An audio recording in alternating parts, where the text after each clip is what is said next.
à la place de leurs enfants biologiques. Le papa est mort, le parent est mort, les autres se retrouvent marginalisés. Les enfants de Kabila aujourd'hui, mon cher ami, ils sont dans la rue. Donc ceux-là sont contre Ils sont dans la rue. Qui c'est? Les enfants qui sont au pouvoir. Non, ils ne sont pas contre Joseph. Moi, je crois qu'ils sont épris de paix et de justice. Ce sont les humains qui ont de cet esprit-là humain. Et ils ne peuvent pas accepter à ce que les enfants d'un président de la République démocratique du Congo, qui soient dans la rue, qui soient martyrisés. Tu vois un peu là. Là-dessus, on cause entre nous. Les enfants qui sont dans la rue, c'est tout. Les enfants qui sont dans la rue. Moi, je connais 18 enfants de Kabila. Hein? Mais ceux qui sont bienheureux aujourd'hui, pas des biologiques, ceux qui sont à l'aise aujourd'hui, ce sont les enfants qui ont été les seins de Madame Sifa. Il n'y a que la fille aînée de Laurent Désiré Kabila et Sifa Mahania, c'est Joséphine.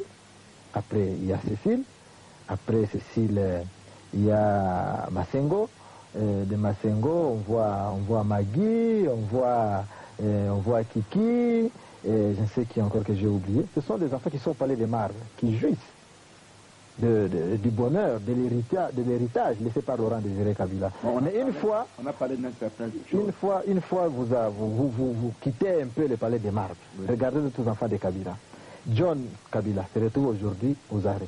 Votre petit frère. Mon petit frère. Il est à Kinmazière, Regina. Et quelles sont les raisons? Pour avoir dédouané les histoires à Matadi, ses propres histoires, oui. À Matadi, au nom de John Kabila Taratib. Oui. Sur ordre de Maman Sifa, John est aux arrêts aujourd'hui. Est-ce que vous croyez que Joseph est au courant de ça? C'est un système.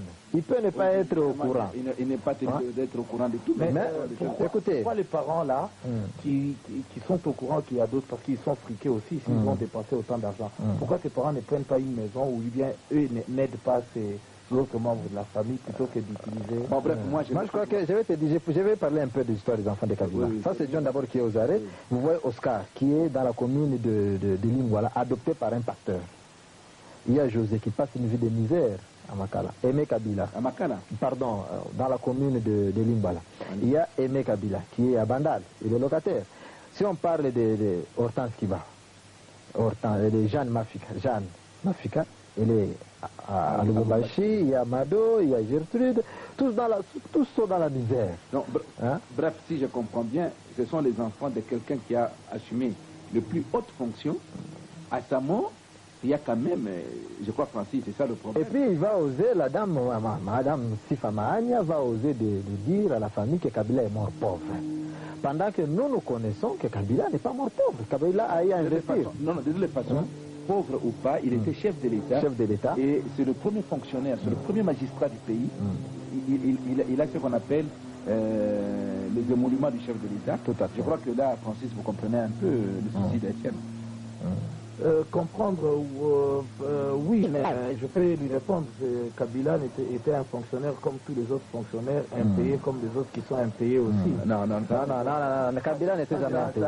Écoute, je vais te dire, il ne faut pas trop se baser sur Edo. Ils ont fait ce qu'ils pouvaient faire. Ils ne sont pas les seuls à pouvoir m'aider. Même aujourd'hui en Afrique du Sud. Comment j'ai vu les amis de Kabila m'envoient de l'argent pour mon survie. Je mène une lutte que eux trouvent que c'est noble, c'est juste. Je dois aller jusqu'au bout et pour ça, moi, je n'ai pas à reculer.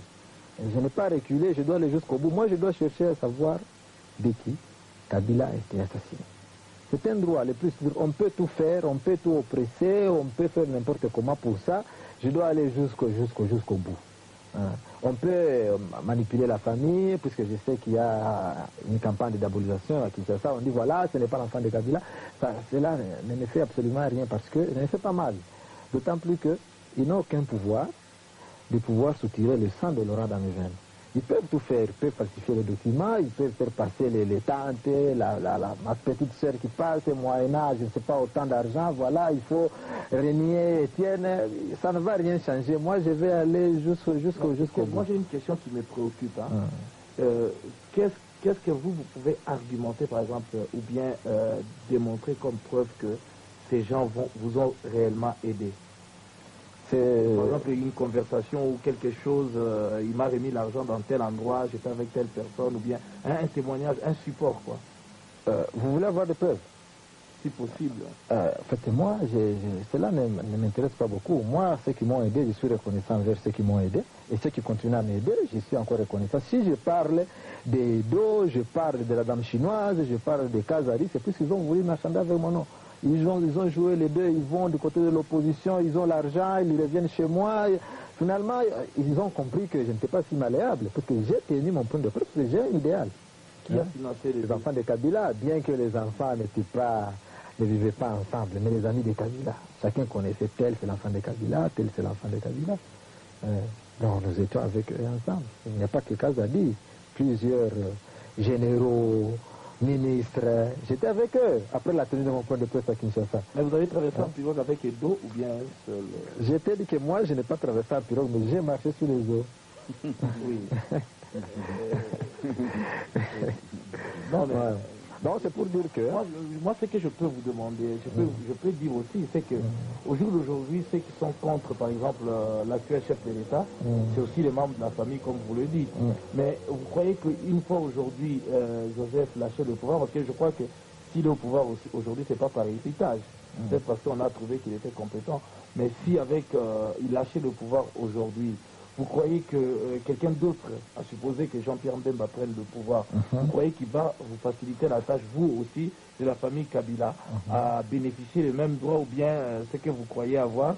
Bien, moi je crois que... Attends, c'est un entretien, ce n'est pas... Non. Laissez-moi un peu répondre à sa question. Vous allez répondre. On prend les allures d'un enquêteur.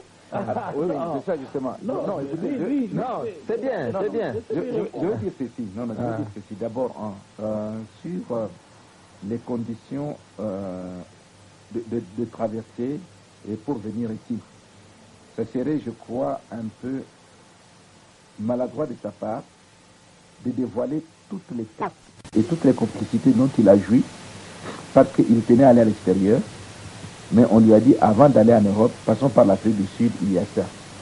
Bon, il vient, si je me trompe, Etienne, tu m'arrêtes, il vient de nous dire que les gens qui l'ont amené ici en Afrique du Sud ont tout fait pour qu'il vienne. Mais à un moment donné... On lui a dit, avant d'aller en Europe, allons d'abord en Afrique du Sud. Bon, alors, une fois arrivé en Afrique du Sud, et voyant que le dialogue prenait des allures qui s'est penché en faveur de Joseph, ce sont les mêmes personnes qui lui diront non, maintenant il ne faut plus parler parce que Joseph devient fort. Moi je crois qu'à votre niveau, ça c'est une phrase très capitale. C'est plus capital même que le passeport qu'il a eu. Dans n'importe quelle ambassade chez nous, tu peux m'envoyer quelqu'un. Tu n'as même pas besoin d'aller toi-même, on va te donner. À Kinshasa, ça se vend maintenant comme des petits pains. Donc ça c'est plus capital. Donc si Joseph était chancelant, peut-être que l'arrivée d'Étienne était encore le coup de marteau qui allait assommer. Estienne se rend compte que on ne peut pas l'utiliser pour ça. Ce n'est pas ça que lui, ce n'est pas ça l'objet de sa lutte. L'objet de sa lutte, c'est de savoir qui a tué son père et comment eux peuvent vivre après la mort de son père. Donc, l'héritage est là, et cet héritage doit être distribué parmi les ayants droit. Voilà les deux points sur lesquels il faut se baser. Mais sur le reste, moi je crois que ça c'est de votre côté à Kinshasa. Puisque moi je peux vous retourner une question. Etienne ayant tenu un point de presse à Kinshasa et tout, et puis ayant quitté Kinshasa, qu'est-ce que vos services vous ont donné comme rapport sur le départ d'Etienne? Alors prenez ce rapport-là, confrontez-le avec ce qu'il déclare, confrontez, vous verrez qui dit la vérité, qui ment. On ne va pas demander à quelqu'un de prouver sa culpabilité. C'est celui qui accuse qui doit prouver sa culpabilité.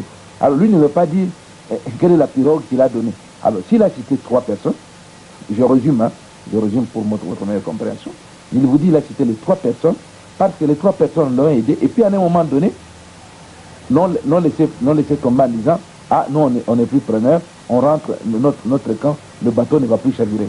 Voilà la question.